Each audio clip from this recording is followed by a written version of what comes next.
Everyone, আসসালামু আলাইকুম। কেমন আছেন আপনারা সবাই? তো সকাল সকাল গরম গরম এক কাপ দুধ চায়ের সাথে দিনটাকে শুরু করছি। আর আশা করছি আপনাদেরও সারাটা দিন অনেক বেশি ভালো কাটবে ইনশাল্লাহ।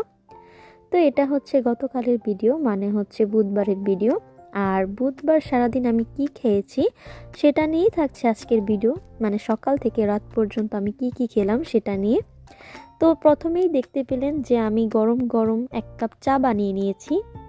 আর আজকে চায়ের সঙ্গী হিসেবে ছিল একটা চকোবান, যেটা কিনা হচ্ছে অল টাইমের। এই চকোবানটা আমার অনেক বেশি পছন্দের। আর ছিল ছোট একটা কাপ কেক, যেটাও ছিল চকলেটের। এটার ভিতর একটু চকলেটের ক্রিমি টেক্সচারও দেওয়া ছিল।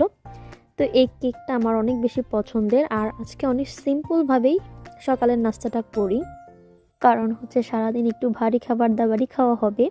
তো এই তো আমার সকালের নাস্তা কমপ্লিট। আর এখন চলে আসলাম দুপুরবেলাতে। আর আজকে দুপুরবেলাতে খুবই লাল লাল ঝাল ঝাল করে গরুর মাংস রান্না করা হয়েছিল। তো সেটা দিয়েই হচ্ছে ভাত দিয়ে খেয়ে নিচ্ছিলাম। আর এই লাল লাল গরুর মাংস দিয়ে গরম গরম ভাত খেতে কিন্তু আমার অনেক বেশি ভালো লাগে। আর গরুর মাংস হচ্ছে বাঙালির একটা ইমোশন। এমন কোনো বাঙালি পাওয়া যাবে না যে হচ্ছে গরুর মাংস পছন্দ করে না। কম বেশি সবারই অনেক বেশি পছন্দের, হয়তো অনেকে সমস্যার কারণে খেতে পারে না। আর এই তো এখানে চলে এসেছি রাতের বেলা। আর রাতের বেলাতে রান্না করা হয়েছিল গরম গরম খিচুড়ি।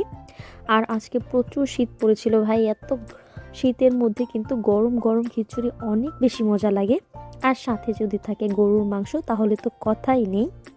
আর এই খিচুড়িটা এত বেশি মজা হয়েছিল মাশাল্লাহ, মানে এমনি এমনি খাওয়া যায়, মানে খুবই মজা হয়েছিল। আর সাথে তো তার মধ্যে গরুর মাংস ছিলই। আর গরুর মাংস থাকলে তো আর কিছু বলার থাকে না। তো খুব মজা করে আসলে রাতের খাবারটাও খেয়ে নিলাম। আজকে সারাদিন আলহামদুলিল্লাহ আল্লাহর রহমতে অনেক ভালো কেটেছে।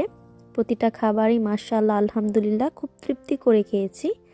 তো এই ছিল আমার সারাদিনের খাবার দাবারের ভিডিও। আর আজকের ভিডিওটা আমি এখানেই শেষ করছি। আপনারা সবাই ভালো থাকবেন।